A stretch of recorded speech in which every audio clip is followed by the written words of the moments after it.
கர்நாடக மாநிலம் ஆலன் தொகுதியில் 100 போலி சிம் கார்டுகளை பயன்படுத்தி வாக்காளர்கள் பெயர் நீக்கம் செய்யப்பட்டிருப்பது சிஐடி விசாரணையில் அம்பலமாகியுள்ளது.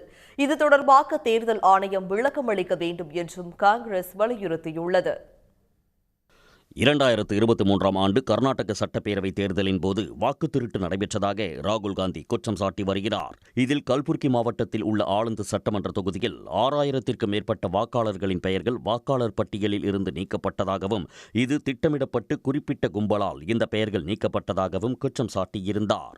இது தொடர்பாக கர்நாடகாவின் குற்றப்பிரிவு புலனாய்வுத்துறை விசாரணை நடத்தி வரும் நிலையில் 2023 தேர்தலுக்கு முன்பே 100 போலி சிம் கார்டுகளை பயன்படுத்தி வாக்காளர்கள் பெயர் நீக்கம் செய்யப்பட்டிருப்பது விசாரணையில் அம்பலமாகியுள்ளது. இதில் ஆலந்து தொகுதியில் உள்ள 254 வாக்குச்சாவடிகளிலும் வாக்காளர் பெயர்களை நீக்க தேர்தல் ஆணையத்தின் செயலிகள் மூலம் விண்ணப்பிக்கப்பட்டிருக்கிறது என்றும், இதற்காக 100 செல்போன் எண்கள் பயன்படுத்தப்பட்டன என்றும் கண்டுபிடிக்கப்பட்டுள்ளது. ஆனால் இந்த 100 எண்களும் வெவ்வேறு மாநிலங்களிலிருந்து பெறப்பட்டவை என்றும் குறிப்பிடப்பட்டுள்ளது. இது 2023 பிப்ரவரி மாதம் தாக்கல் செய்யப்பட்ட ஒரு புகாருக்கு பதிலளிக்கும் விதமாக வாக்காளர் நீக்க விண்ணப்பங்களை தாக்கல் செய்ய பயன்படுத்தப்பட்ட செல்போன் எண்களை தேர்தல் ஆணையம் 2023ஆம் ஆண்டு செப்டம்பரில் சிஐடியிடம் வழங்கியதாக தகவல்கள் தெரிவிக்கின்றன. பொதுவாக செல்போன் எண் பெற வேண்டுமெனில் ஏதேனும் ஒரு அடையாள அட்டை கட்டாயம் வேண்டும். இந்த 100 போலி சிம் கார்டுகளும் இப்படி அடையாள அட்டை கொடுக்கப்பட்டு வாங்கப்பட்டிருக்கின்றன.